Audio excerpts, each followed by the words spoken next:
welcome to the Car Guys, and this week we are in the GR Yaris, Jason's GR Yaris, and we have one of our special Q&A session videos for your viewing pleasure.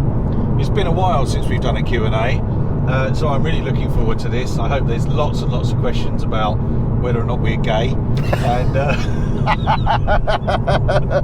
not as many as you'd think. So we asked for your questions on YouTube and Instagram, and we tried not to replicate ones that have been answered before in our previous Q&A videos. So this, hopefully, is Car Guy fan goodness. wow, cannot wait. Tell your face. Sorry, I'm concentrating. Jason will attempt to answer questions whilst having a 1,000-yard stare whilst driving, and I'll be attempting to tell him to put more energy into his responses.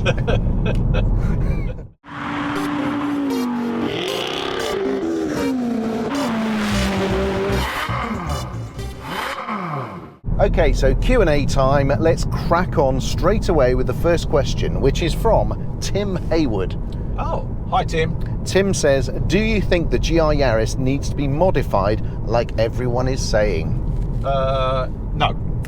No, there's no point putting a racing exhaust on it because, let's face it, the sound is piped into the cabin, so all you are doing by putting an exhaust on it is entertaining people outside or really annoying people outside, but you're not getting any benefit whatsoever. The real benefit of this car is that it's loud and raucous inside, like a Group B rally car, but outside it's Oh yeah, stealth. beautiful quietness, as it should be perhaps in the modern world. Well, I think the problem is, like all of the race-bred rally cars that went before it, homologation specials, is people get them, they modify the hell out of them, and then you can't actually buy a straight, nice one. That's true. So, hence the reason why we won't be modifying ours, because we'll be getting premium cash for it in 20 years. Martin Goringe asks, has my experience with the Lotus put me off ordering an Emira? Yes, it has. Ooh. Wow. John RB asks, thoughts on the government banning petrol and diesel cars entirely? Are they actually going to do that? That's what John RB thinks. So here's my thought on that. The current government is going to be in power for what, another 3 years, something like that? If that, yep. That will take us up to 2025, 2026.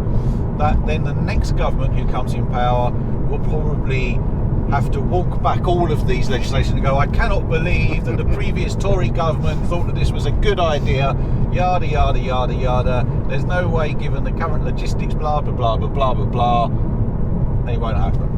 There now follows a party political broadcast on behalf of the Jason Party. I think there will be a very slow rollout, and you will always have petrol and diesel around the world somewhere. And I think even the electricity thing, there's going to be a point in the next 10 years where the electricity thing, we're all going to be forced into it just like we were diesels, and then all of a sudden some new forms of energy, some new forms of propulsion are going to be discovered. They're going to advance hydrogen, they're going to come up with more synthetic fuel action. They may well crack nuclear fusion in that time. Good Lord. And I think basically electric may well actually turn out to be a bit of a stopgap, or it's also going to be supplemented with other ones. But I still think that the petrol and diesel cars are still going to be around. They're not going to junk them all overnight. They're just going to supposedly stop selling them from a certain point. MA77 Bauer says, are you getting a Zenvo? No. No. This is an interesting question from Chocolate Television. Good Lord. Hello, Chocolate. How do you think your car collections would differ if, rather than collecting over time, you suddenly had a load of money and went on a buying spree? Well, I don't know, Damian, how did that happen? Yeah, that's exactly how my car collection started. Literally how it started. I think if you suddenly had a vast amount of money, you would wander into somewhere like the Octane collection, and you would just go that one, that one, that one, that one, that one, that one, that one. I think you would end up with a big slew of cars, all from your childhood, for example. Yep. A load of the key signature models, and you'd basically tick all the boxes of all the great cars from the last sort of 20, 30 30 years. That's how I think it would happen. Whereas if you are gradually building it up, you tend to have ones of all different price points. You don't tend to go quite as crazy. You don't have as many of the same sort of category as well. Whereas if you had the unlimited funds, you would almost certainly buy all of everything that you could possibly imagine. What do you think? Yeah, no, I totally agree. You will then, after about 4 or 5 years, only have a certain number. Most of those cars probably would have gone, because you'll get into stuff that you think, oh my God, I've got to buy this. You know, I've got to buy myself a Mark 1 RS 2000 Escort. And a Mark 2 and a Mark 3.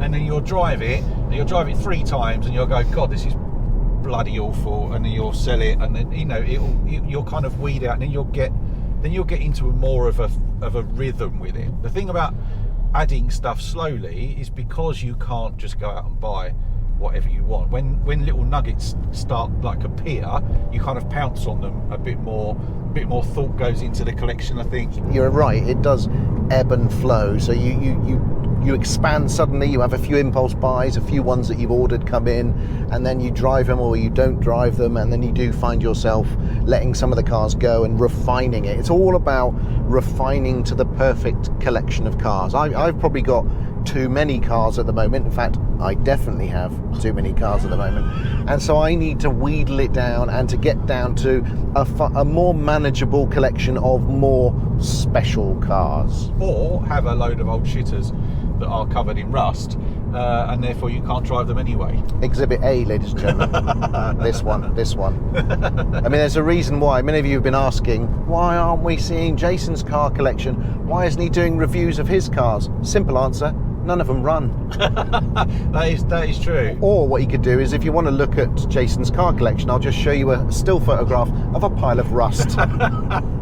Your local scrapyard. Henry Holl 8538 says, will we see a V12 Ferrari in the garage anytime soon? Yes, you will. That's succinct enough for you? He also asks a follow-up question. Oh, what? 2 questions? Since we did it so quickly. Oh, okay, go on then. Any plans for driving the Land Rover Series 2 on the channel anytime soon? Jeez, I can't believe we've never done that one. Well, we just couldn't be asked. No. Well, mainly, actually, the biggest problem with the Land Rover Series 2 is that it had no brakes. That's not good. I kind of drove it into a gate by mistake after I found out there was no brakes. That's bad. I went down a hill, gate, crashing exercise. One of the also issues, I suppose, with it is that we don't really know how much demand there is on the channel to see it, so it kind of gets put down the running order quite a bit. You know, a Ferrari comes in, oh, let's do the Ferrari. Maybe a Carrera GT pops in, maybe we should do that first. So it sort of keeps getting pushed down. But, you know, if there's enough groundswell of opinion from you fine folks, then yeah, we'll do it. It'll be a bit like watching an episode of Steptoe and Son. More so than it normally is. Jared Hodge asks, what would you say to Greta if you met her? Why aren't you in school?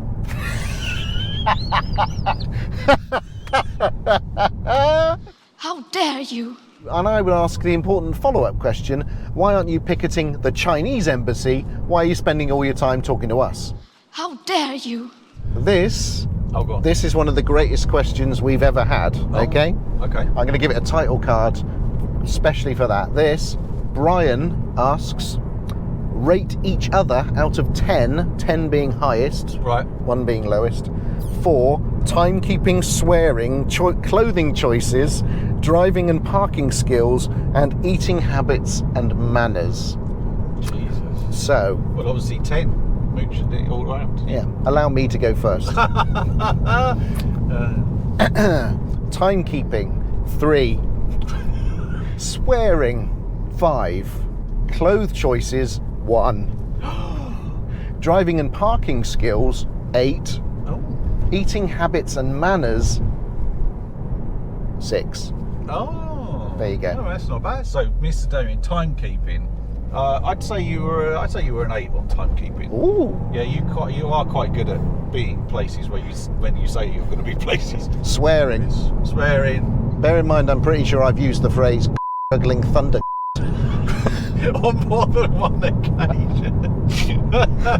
You're definitely an 8. You're definitely an 8 for swearing. Clothing choices. I'm going to say 4. Because it's pretty much that. It's basically this. It's a uniform. Media. Whereas you regularly get quite a lot of comments about your dress. And I do. I have to be honest. The more that you go on about it, the more that I'm going to wear weird stuff. Yeah, that big stripy hoodie. He'll wear that again if you start slagging him off. You know my Lee Cooper hoodie that everyone really slagged off? I've still kept that. That's coming out. It's just for this channel. He doesn't wear it anywhere else. No. Driving and parking skills. Oh, definitely 8. Definitely 8. Oh, and eating habits and manners. I'd say 5. Yeah, see, we're not too bad about that. Jason Powell says, would you consider buying a Singer 911? Well, yes, we would. Yes. There's one right now at the Octane collection. It's quite pricey, but it is beautiful. Free Pads says, I know you dislike electric cars, but why not review one and give an honest impression for the sake of an entertaining video? Well, first of all, Free, we don't hate electric cars. There is a popular misconception that we kind of hate them. What we hate... We think they're utterly pointless and a complete abomination, but we don't hate them. No. Hate's a very strong word. Very strong. Yeah. I mean, we hate everything around electric cars. We hate what they're doing to force us in electric cars, but electric cars themselves, I mean, it's kind of like hating a smartphone, isn't it? I mean, it's very good, it's really cool tech, but it's just everything else around it that is abominable. I've said this many times before on the channel. I like the idea of having an electric car for local journeys because I think that is a dreadful waste of fuel and damage of the environment. If you're just pottering around taking the kids to school and pottering around taking them to, you know, tennis and rugby and all that kind of stuff, an electric car is perfect for that. I don't really have as much of that commutey, short journey type thing that I need to do, so therefore it doesn't really match my lifestyle. There's no great need for me to dive in one. Would we drive one on this channel in order to give you our impressions? Yeah, I think we probably would. 100%. Yeah. I really like the Polestar. Yeah. Andrew Storm says, what's the best car buying experience you've ever received?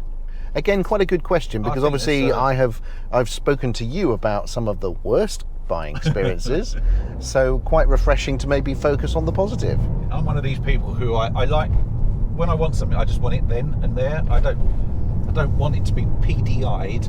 I don't want it to spend a week in the dealership where they wash it and lick it. I want to turn up, I want to pay my money and I want to drive it away. Well, you should have a Tesla then. Yes. So actually, one of the best experiences was buying this Yaris because it was COVID, so it was all arm's length. So you literally walked in, they threw the keys at you and said, "Get out." Well, yeah. See, I'm different. I like to go into a dealer, and I like them to make me feel a bit special for the fact that I've spent anywhere between 30 and 350,000 quid on an item. This isn't a dishwasher. It's not like a 300 quid purchase. I like the event of the handover to reflect in some way the value or specialness of the car. So I like the fact that you go in there, and I like the fact there's a little display that says, hello, welcome Mr. Damian on your new car, and I like the fact that there's a sort of reveal with a silk sort of sheet that they pull off, and I like the fact that they will take you through the car if you want to. Don't like the tracker bit, don't like the paperwork bit, I agree with all of that, but I like to feel there's a bit of an event. That's why I like dealing with Lucas at Octane. Yeah. Because you know that, yeah, he's trying to flog you a car, and yeah, there's all that kind of stuff, but they're actually nice blokes. There's no...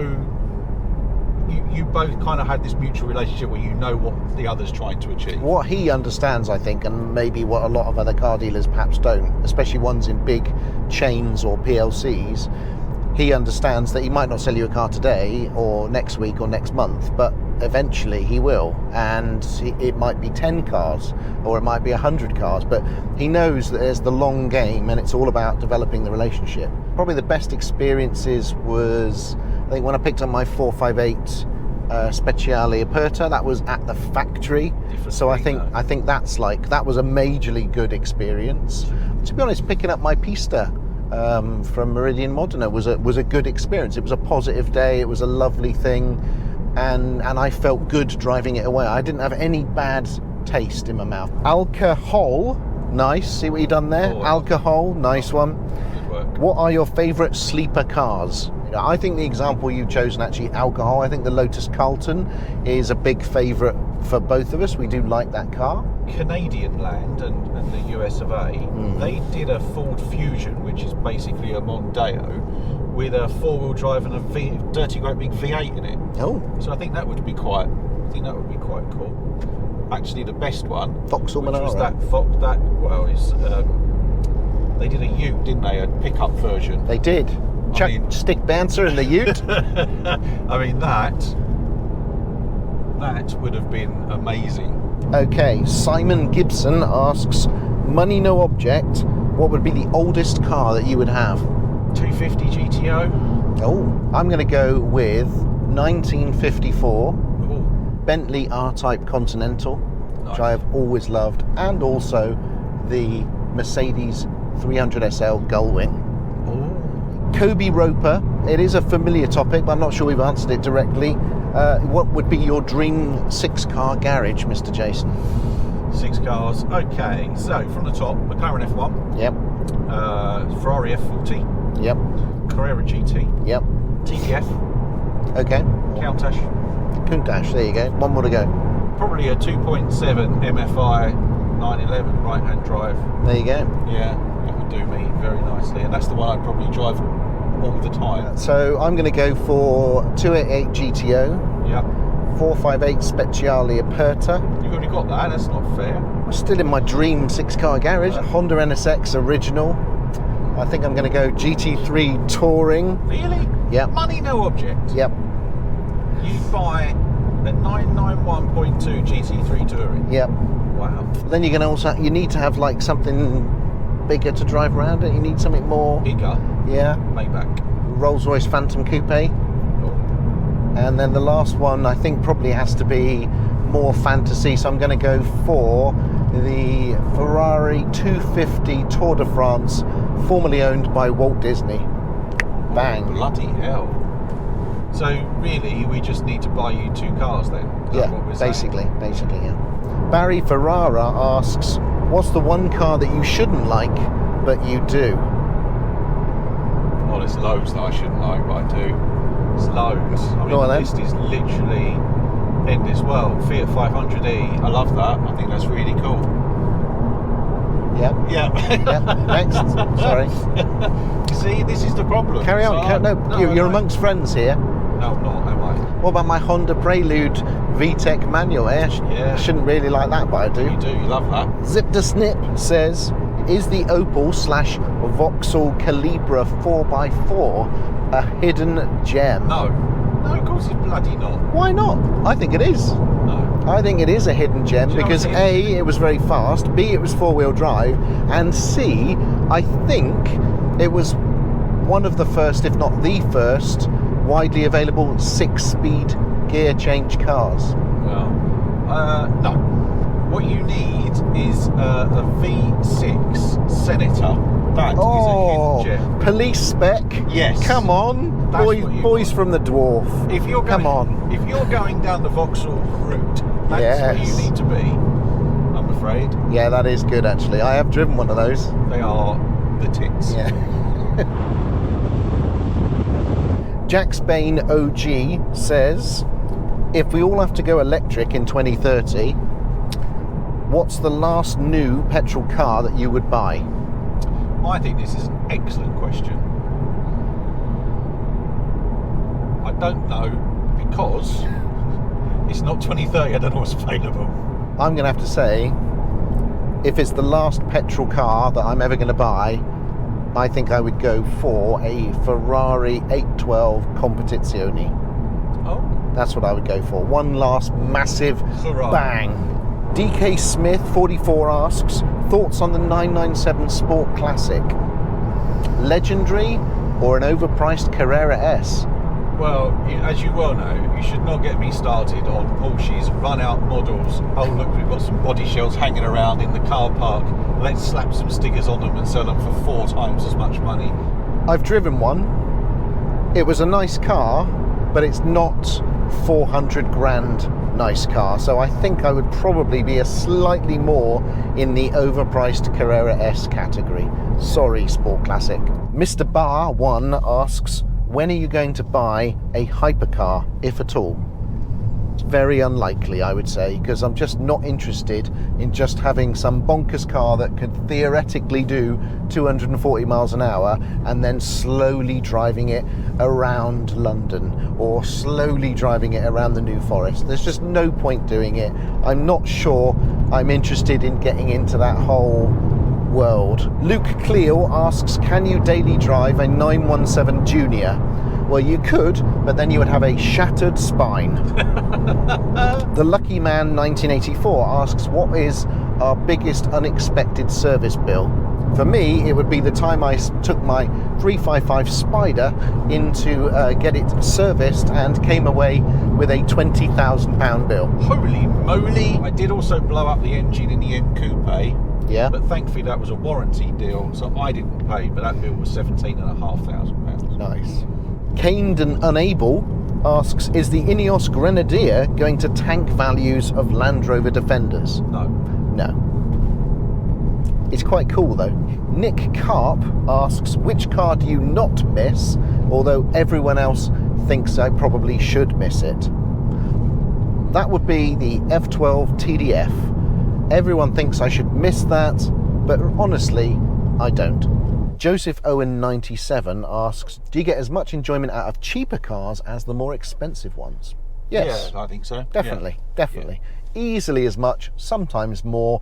It's a different level of enjoyment because you're not worrying about burning out your £35,000 clutch. No. But yeah, I mean, absolutely. It doesn't really matter what the value of the car is. It's about the car and the experience and the drive and the day and the weather and your attitude.